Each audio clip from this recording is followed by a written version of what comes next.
momento que a gente vai falar da palavra de Deus, a gente está estudando esse tema que começamos na semana passada, uma série de mensagens, se chama Cariocas, Brasileiros, Cidadãos dos Céus. A gente explicou um pouquinho isso na semana passada também, mas só fazendo um resumo daquilo que conversamos.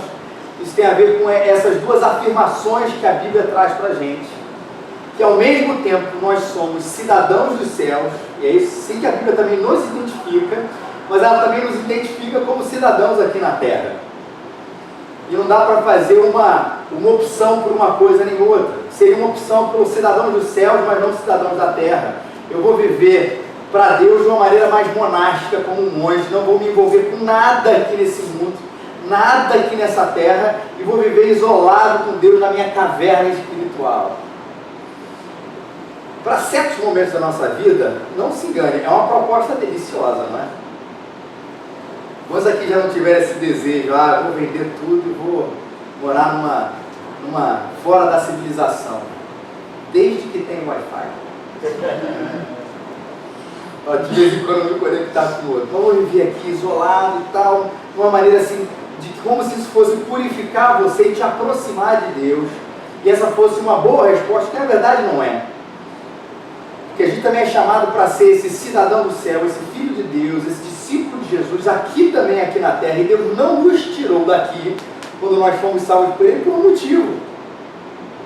Deus tem um propósito para a gente aqui, sim, de proclamar a sua verdade e de participar da reconstrução deste lugar.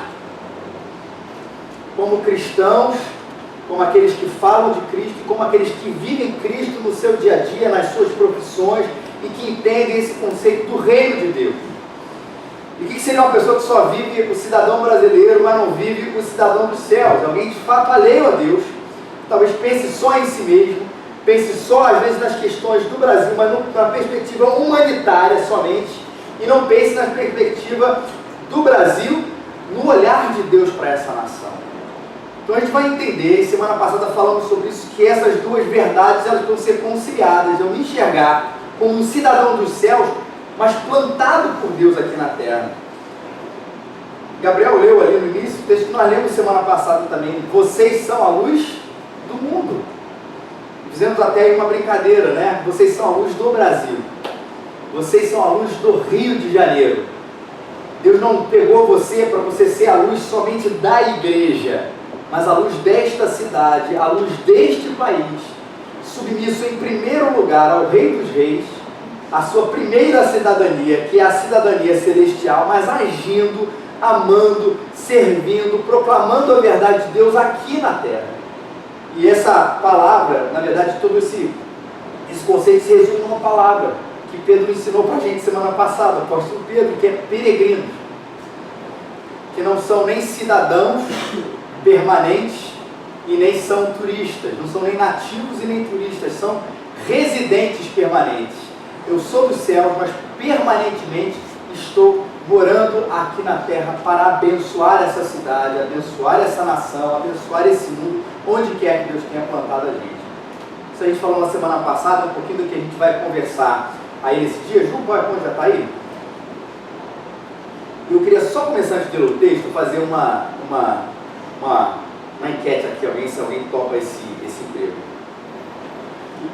Procure-se alguém para viajar pelo mundo, participar de festa de luxo, refeições e hospedagens incluídas e, além disso, paga-se um ótimo salário.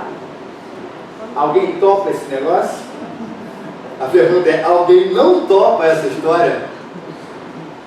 Segura a onda, segura esse pensamento, 2 Coríntios capítulo 5, 18, versículo 6 a 12. Se você não trouxe a sua Bíblia, levanta a sua mão, a gente vai te entregar a Bíblia na versão que a gente lê aqui, já com um marcador já aberto em 2 Coríntios capítulo 5.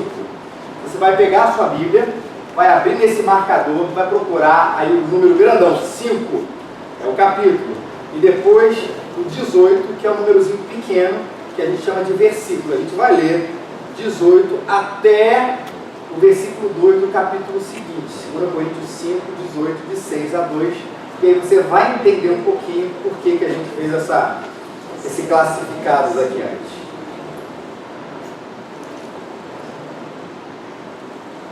Mas todas essas coisas procedem de Deus, que nos reconciliou consigo mesmo por meio de Cristo e nos confiou o ministério da reconciliação. Pois Deus estava em Cristo reconciliando consigo mesmo o mundo, não levando em conta as transgressões dos homens, e nos encarregou da mensagem da reconciliação. Portanto, somos embaixadores de Cristo, como se Deus vos exortasse por nosso intermédio. Assim, suplicando-vos por Cristo que vos reconcilieis com Deus. Daquele que não tinha pecado, Deus fez um sacrifício pelo pecado em nosso favor, para que nele fôssemos feitos justiça de Deus. E nós, como cooperadores de Deus, também vos exortamos a não receber a graça de Deus em vão. Porque Ele diz, no tempo aceitável, eu te escutei, no dia da salvação, eu te socorri. Agora é o tempo aceitável, agora é o dia da salvação. Olha para mim aqui, não é essa a ideia que a gente às vezes tem do embaixador? Claro que não é, por favor. Mas às vezes no nosso imaginário, a gente tem a ideia de que o embaixador ele vive assim, né? É um cara que viaja pelo mundo, o trabalho dele é mais ou menos participar de festas, jantares, coquetéis, casamentos, coisas parecidas. O lugar dele, ou a função dele, para alguns é meramente figurativa, e ele come e bebe de graça e ganha um salário muito bom. Muita gente se encanta, né, para participar aí dessa carreira diplomática, achando que você será a vida inteira um turista de luxo. Não somente um turista. Primeiro, até porque você faz um instituto, né, o Rio Branco, aí você logo no dia seguinte, no ano seguinte, você vai para Paris, já como embaixador. Ou seja, né, você vai fazer aquilo que vai mandar em um monte de gente, não vai fazer nenhum tipo de serviço e só vai ser uma espécie de representação de um país puramente figurativa. Nós sabemos que a coisa não é assim. Não é esse o papel do embaixador, do cônsul, de qualquer pessoa que siga uma carreira diplomática. A gente imagina o trabalho do entretenimento, e não se engane, claro que isso de alguma maneira existe, mas existe o trabalho árduo político, os tratados entre os países, as coisas estratégicas, a burocracia necessária. Já ouvi uma piada dizendo que o embaixador fala assim, embaixador não trabalha de manhã. Aí fala assim, isso é mentira, ele não trabalha de tarde, de manhã ele dorme. Falando um pouquinho da vida dele. Mas vamos que mesmo que passa por umas embaixadas, uma vez eu conversei com o Gabriel, no consulado aqui no Rio, né? Aí você fala de um país desse que não é a França, Estados Unidos, a Austrália. Aí você fala assim, pensa em um país que, se eu desse você 15 países, você não falaria ele. Aí tem um consulado aqui, aí você fica imaginando, não deve ir turista nenhum. A relação do Brasil com este país é praticamente nenhum. Aí eu fico pensando, cara, o que o cônsul está fazendo aqui agora? Pensa só, pensa no ponto da Romênia. Romênia em frente ao consulado da Romênia, em frente ali o Corcovado, né? Ao bondinho do Corcovado. O que o cara está fazendo amanhã de manhã? Quantos turistas romenos aparecem? Qual é a relação Brasil-Romênia? Que demande dele tanto trabalho assim, tadinho, né? Já ele imagina ele ver na internet, semana que vem eu sou processado por falar mal da Romênia aqui na Igreja Raiz. Mas é obviamente, eu tenho certeza que ele tem ele e outros tantos, tem muitas ocupações do que fazer, mais do que simplesmente representar figuramente uma cidade. E semana passada a gente usou essa palavra do peregrino para nos identificar, né, como cidadãos dos céus aqui na terra. Mas Paulo fala outro aspecto a respeito da nossa missão, outra identificação a respeito da gente, que afinal nós todos somos embaixadores de Cristo. Não somente cidadãos, mas somos embaixadores de Jesus. O que isso significa aí na prática? Claro, primeiro quero dizer que você vai participar de uma grande festa. O Apocalipse descreve isso como um grande banquete, ou as festas do Cordeiro, as bodas do Cordeiro. É o banquete mais imaginável, ou mais impossível de ser imaginado do mundo. Vai ser a grande festa que só vai poder participar, louvado seja o nome do Senhor por isso, aqueles que são embaixadores de Jesus Cristo. Ok, guarda no coração essa grande festa. Mas isso também significa que, quando as pessoas quiserem entender o elas vão fazer o quê? Olhar para você, ouvir de você, sabendo que você é um representante legítimo, legal deste reino. Tudo isso confiado pelo próprio reino. Não é só a questão da gente participar dessa grande festa, mas como é que é o reino de Deus? Olha para os embaixadores. Mas como é que, o que eles acreditam? Como é que é a lei deles? Como é que é o rei deles? Olha para os embaixadores. Eu estou querendo dizer com isso duas coisas, gente. A primeira delas tem a ver com a representatividade. Quero dizer com isso, se você vê, por exemplo, um cidadão alemão aqui na nossa cidade jogando lixo na rua, isso vai ser um milagre, uma raridade. Mas imagine que você veja um cidadão alemão jogando lixo na rua aqui no Rio de Janeiro. A sua conclusão não será todos os alemães jogam lixo na rua. Será essa, gente? Você viu um alemão, um cidadão qualquer, não vai ser essa. Por mais que ele seja um legítimo cidadão, o cara tem de fato um passaporte, a gente não enxerga ele como um legítimo representante de toda uma nação. Até conhecendo a nação que é lá, que são alemães, vai inclusive achar que ele é uma grande exceção, mas mesmo que ele seja ou não seja, a gente não acaba não julgando ou não concluindo coisas por causa do comportamento, da atitude, da visão de um cidadão que pode vir aqui fazer alguma coisa, diferente do embaixador. Que mesmo que ele adore, não sei que esporte é esse, jogar lixo no chão,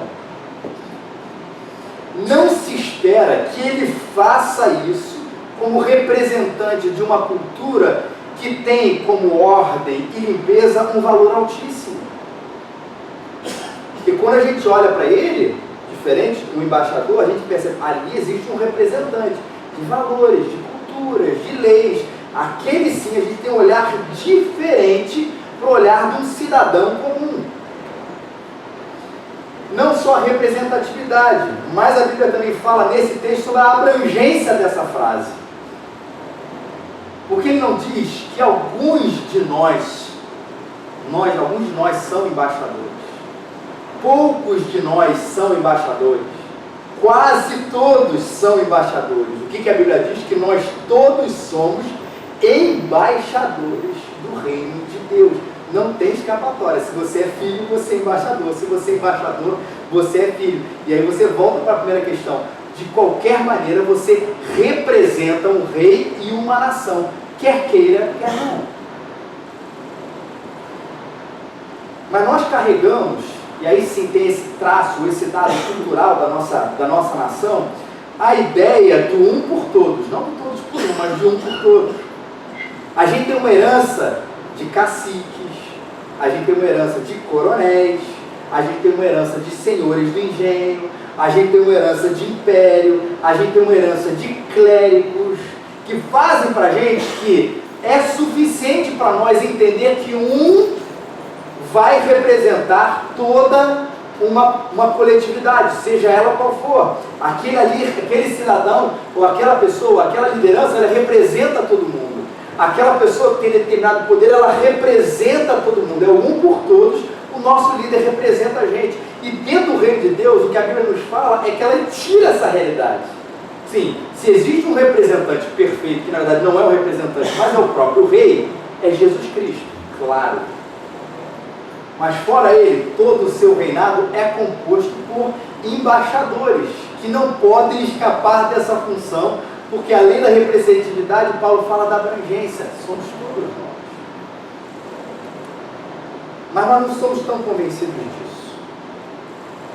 E por nós não sermos tão convencidos da abrangência dessa realidade, a gente começa por optar por essas certas terceirizações das coisas. A gente faz a terceirização da santidade.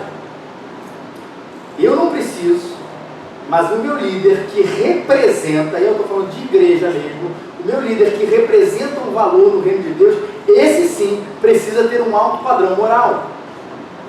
E equivocadamente fazemos isso. Esse líder sim, ou essa camada de liderança precisa ter sim altos valores do reino de Deus no seu coração. E aí terceirizamos a santidade.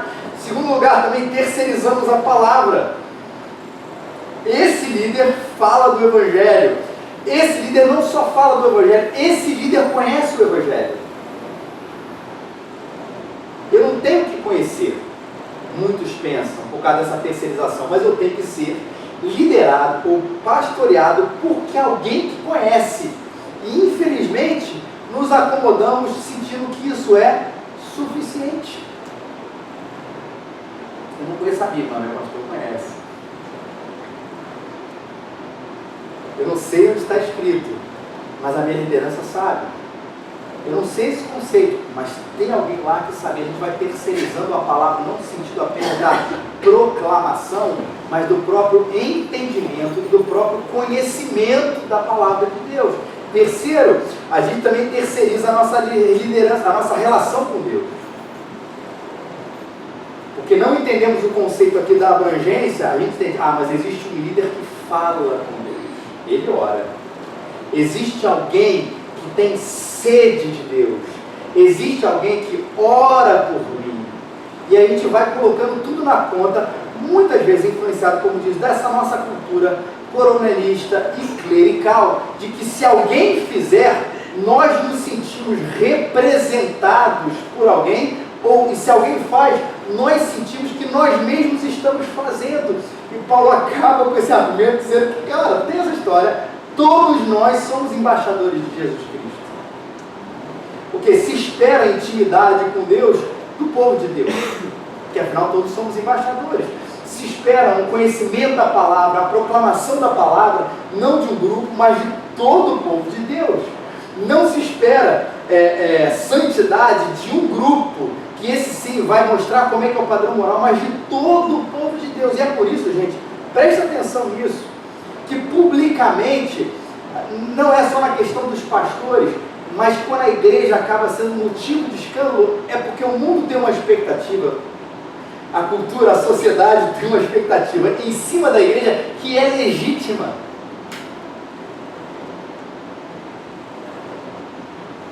Muitas vezes quando a gente usa aquela história assim, ela não olha para mim, olha para Cristo, é às vezes uma desculpa assim, deixa eu fazer as coisas erradas. Deixa eu fazer as coisas do jeito que eu quero. Você só olha para Jesus. Não é bem assim.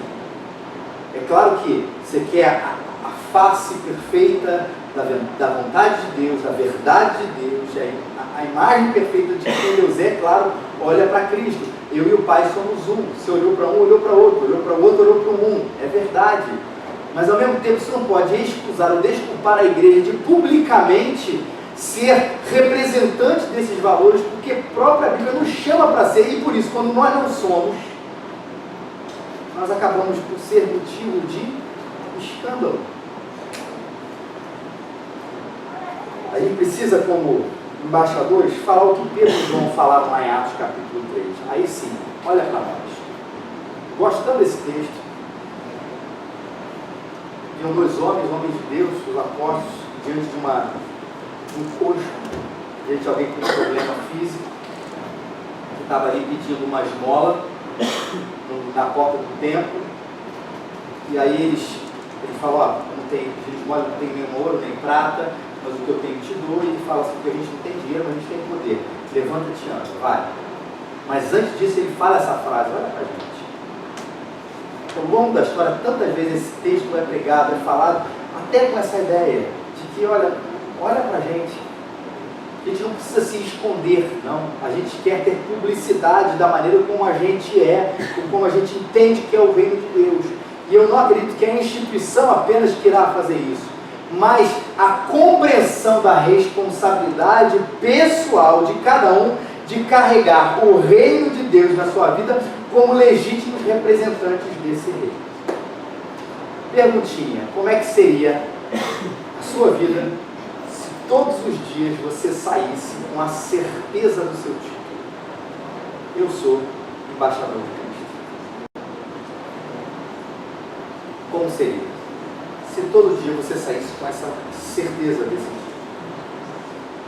Sobre a mensagem, quero dizer que Paulo aqui nessa sessão que a gente leu aqui, ele está falando também muito especificamente sobre a mensagem do reino, sobre a mensagem de Cristo, sobre a mensagem do Evangelho, que é a mensagem de reconciliação. E como embaixadores dos céus, Paulo aqui vai usar um termo que tem a ver com um tratado de paz.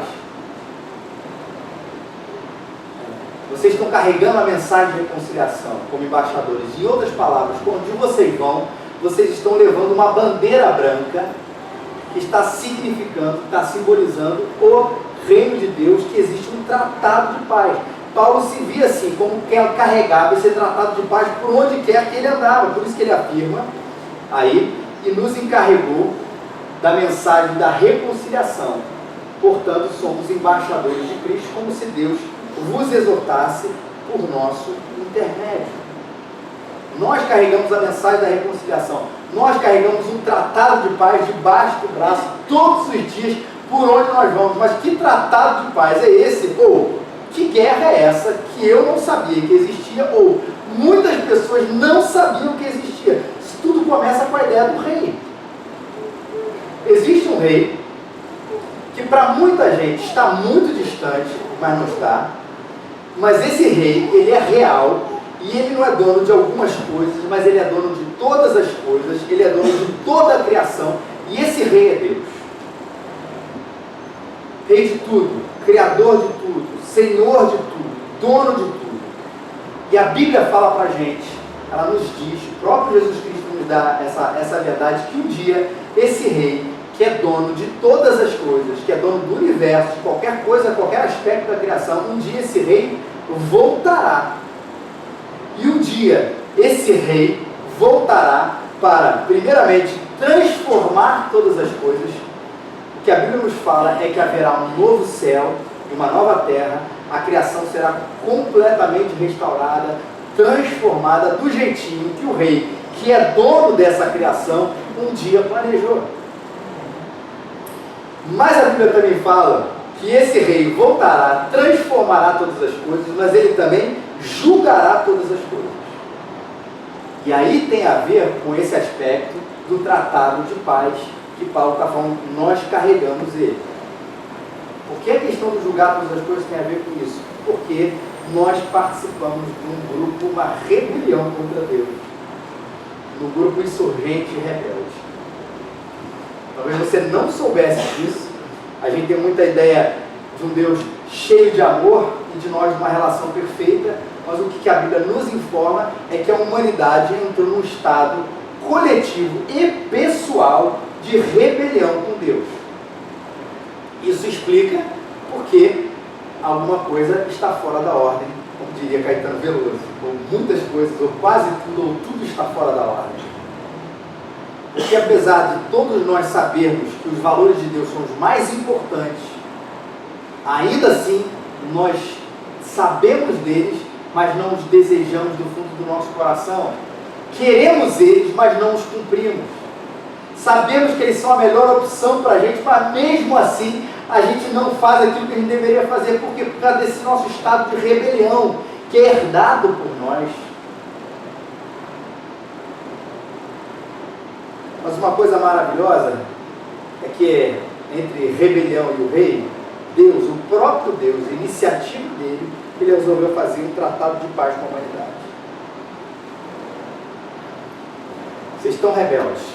Mundo, pessoas, você, coletividade, vocês estão rebeldes. Mas eu venho aqui, o próprio Deus veio aqui em Jesus Cristo oferecer para a gente a bandeira branca, a reconciliação. Vamos acabar com essa inimizade, humanidade e Deus. Vamos acabar com essa rebeldia, humanidade e Deus. Vamos reconciliar? Vamos embora. Mas como é que isso é possível? É simplesmente dizer, vamos caminhar junto? Não. Teve um preço muito alto para que isso tudo acontecesse. Uma pessoa precisava morrer. E esse foi o Filho de Deus. Esse foi Jesus Cristo. É de graça, mas a rebelião nos custou um preço. Paulo fala nesse mesmo capítulo. Aquele que não tinha pecado, Jesus Cristo, Deus fez um sacrifício pelo pecado em nosso favor, para que nele fôssemos feitos justiça de Deus.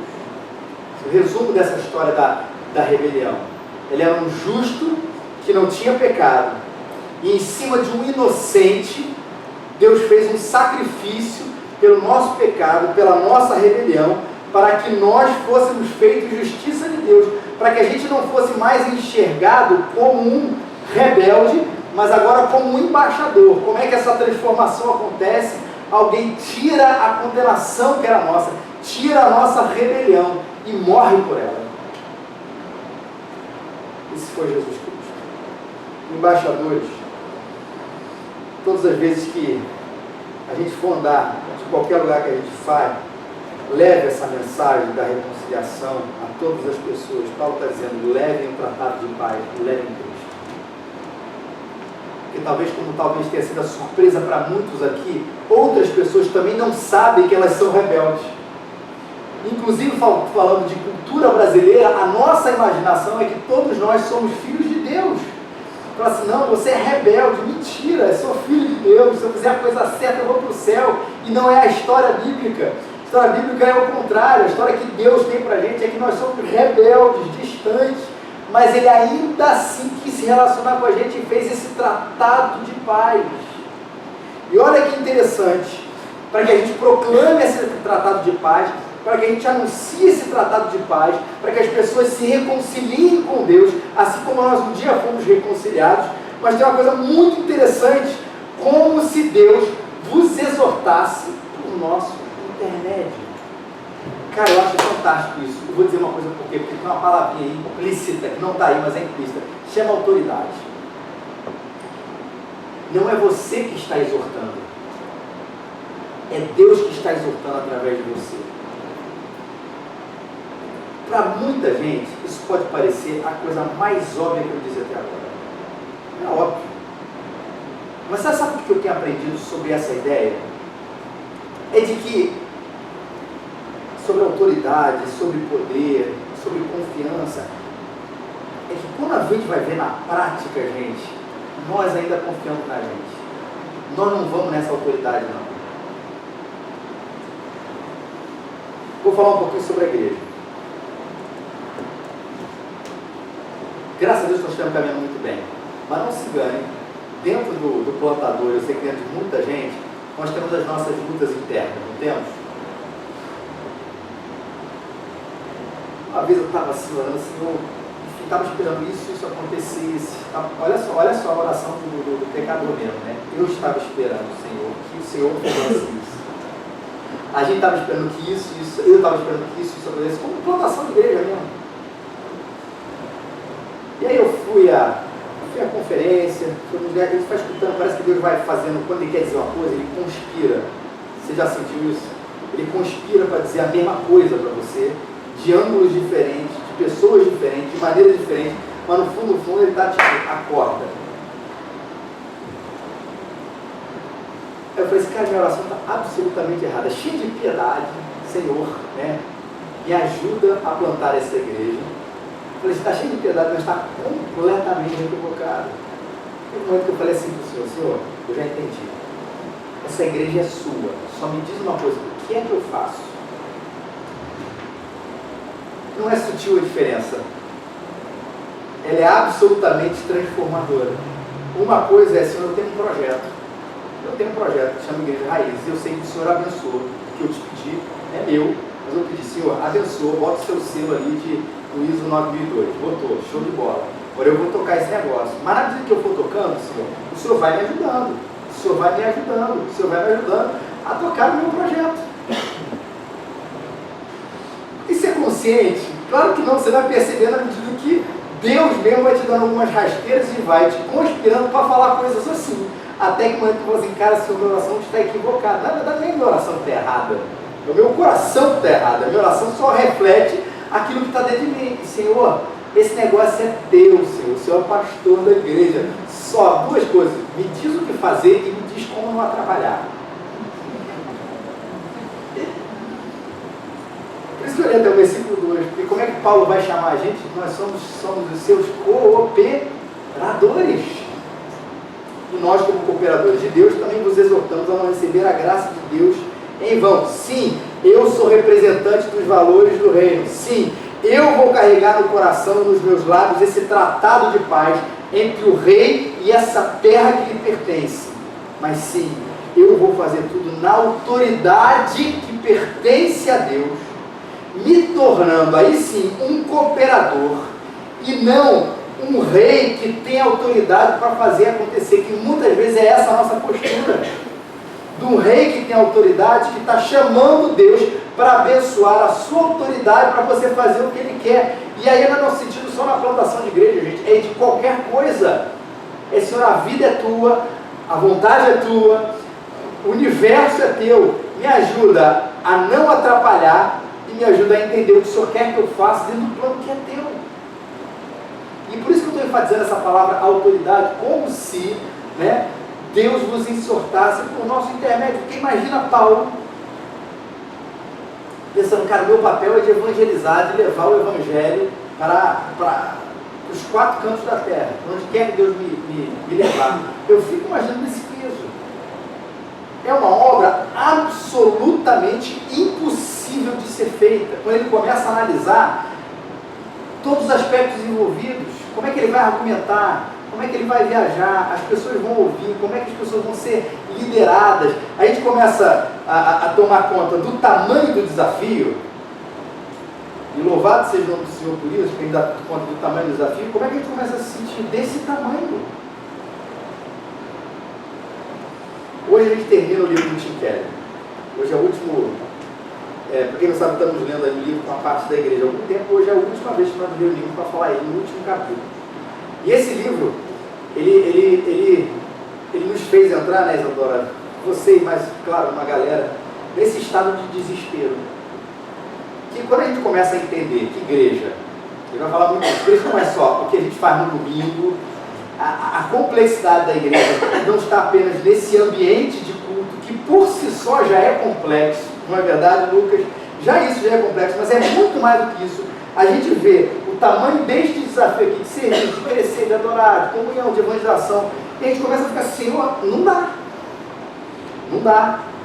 Quando eu percebo que eu faço uma coisa positiva, começo a perceber que tem mais 4 que a gente tem que fazer ainda mais e mais, de uma maneira mais excelente, de maneira mais abrangente. E a gente lê um livro como esse, que abre a cabeça para você perceber 1000 maneiras de você fazer o ministério. Se você ser relevante para a cidade, cara, você se sente deste tamanho. Eu fico obrigado, Senhor, por essa sensação.